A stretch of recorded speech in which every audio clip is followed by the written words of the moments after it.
స్వర్ణాంధ్రప్రదేశ్, స్వచ్ఛ ఆంధ్రప్రదేశ్. ఆంధ్రప్రదేశ్ బంగారులాగా ఉండాలని, స్వచ్ఛంగా ఉండాలని మనం కోరుకోవటం తప్పులేదు. ప్రభుత్వాలు వాటి కోసం ప్రయత్నం చేయటం అంతకంటే తప్పులేదు. కానీ ఈ కాన్సెప్ట్ ఎక్కడి నుంచి వచ్చింది? స్వచ్ఛ ఆంధ్రప్రదేశ్ అంటే ఎలా ఉండాలి అనే దాని మీద కొన్ని విషయాలు మనం తెలుసుకోవాల్సినటువంటి అవసరం ఉందని నేను భావిస్తున్నాను. ఇవాళ స్వచ్ఛ ఆంధ్రప్రదేశే కాదు, స్వచ్ఛ భారతదేశం, స్వచ్ఛ ప్రపంచం ఉండాల్సిన అవసరం ఉంది. ఏమైతే మనం వాడి పారేసినటువంటి వ్యర్థాలు సమాజానికి ప్రమాదకరంగా తయారవుతున్నాయి. ముఖ్యంగా భూమికి భారం అవుతున్నాయి, భూమిని చెడగొడుతున్నాయి. పశువులు వీటిని ఆహారంగా భావించి తింటున్నాయి. తిని జీర్ణింప చేసుకోలేక పశువులు మరణిస్తున్నటువంటి సంఖ్య బాగా పెరిగిపోతుంది. ఇది పశు నష్టానికి కూడా దోహదపడుతుంది.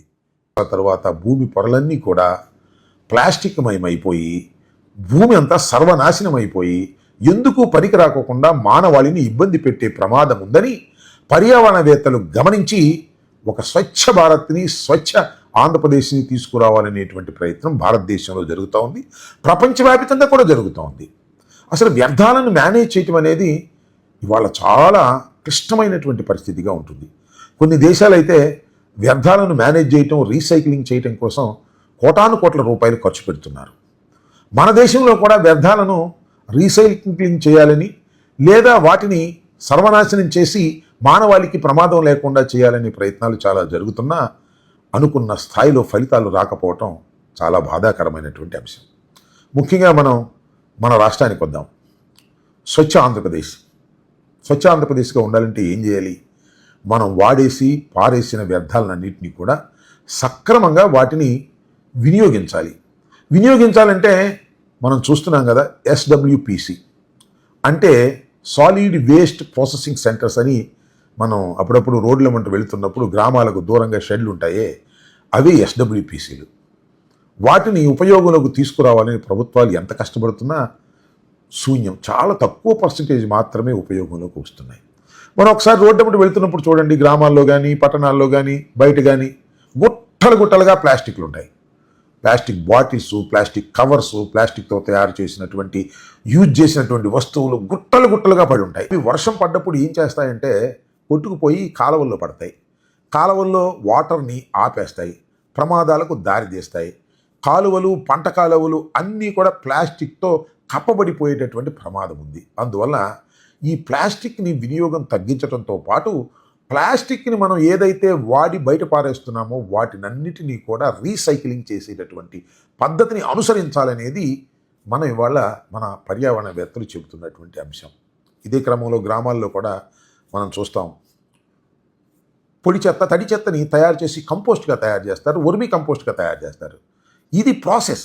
ఈ ప్రాసెస్ అన్ని చోట్ల జరుగుతుందంటే అనుకున్న చోట్ల జరగటంలా. ఒక 5% జరిగితే చాలా ఎక్కువ. దీనిలో ITC CSR ఫండ్స్ నుంచి కొంత ప్రోత్సాహం ఇచ్చి గ్రామాల్లో తయారు చేస్తున్న అంత ఉత్సాహకరంగా గ్రామాల్లో కూడా దీని మీద దృష్టి పెట్టేవారు తక్కువ కావటం చాలా బాధాకరమైనటువంటి అంశం. దీనిలోనే ఈ సందర్భంగా ఒకటి చెప్పాలి. చెత్త పన్ను అని ఆ మధ్యన జగన్మోహన్ రెడ్డి గారి పరిపాలన గురించి చాలా సందర్భాల్లో మాట్లాడారు. ఇక్కడ కూడా చెత్త మీద పన్నేయడానికి వీలు లేదు. చెత్త పన్ను అంటే ఏమిటి అసలు?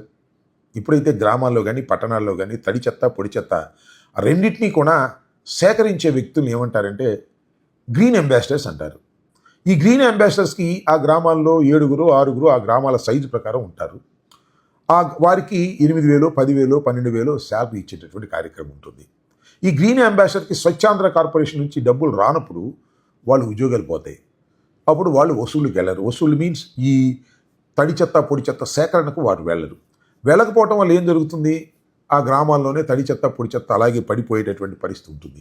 కాబట్టి దీన్ని దృష్టిలో పెట్టుకొని వారికి పోషణ కోసం గ్రామాల్లో మనం ఎక్కడ తడి చెత్త, పొడి చెత్త వసూలు చేసినప్పుడు ఆ గ్రామంలో ఆ ఇంటి దగ్గర 10 రూపాయలు, ఈ ఇంటి దగ్గర 10 రూపాయలు, అట్లా 10 రూపాయల చొప్పున వసూలు చేసే కార్యక్రమాన్ని పెట్టారు.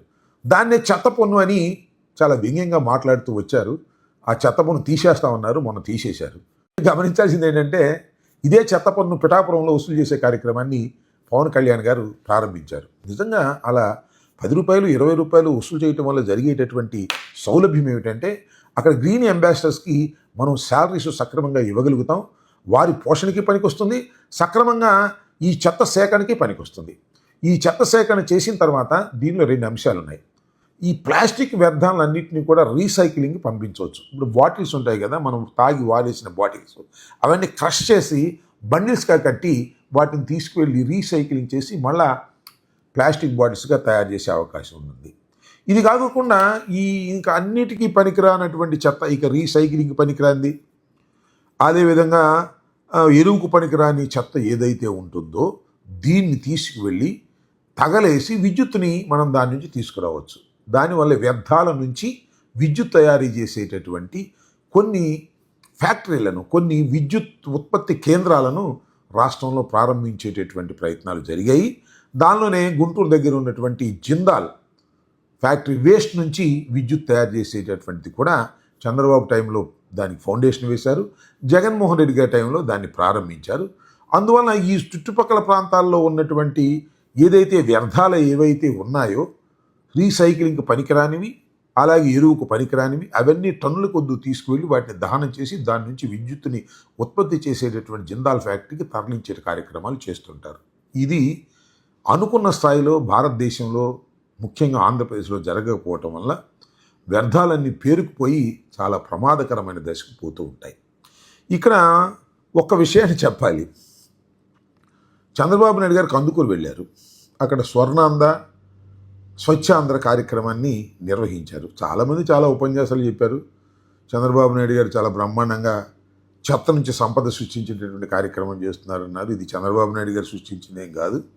చెత్త నుంచి సంపద అంటే చెత్త నుంచి ఎరువు, చెత్త నుంచి రీసైక్లింగు, చెత్త నుంచి విద్యుత్తు. ఇది ఒక కాన్సెప్ట్, వరల్డ్ వైజ్ కాన్సెప్ట్. దాన్ని దిగ్విజయంగా మన రాష్ట్రంలో చేయాల్సినటువంటి అవసరం ఉంది, కానీ చేయలేకపోతున్నటువంటి సందర్భాలు కూడా ఉన్నాయి. అందరూ గమనించాల్సిన అంశాన్ని ఇక్కడ నేను ఒకటి మీ దృష్టికి తీసుకొస్తాను.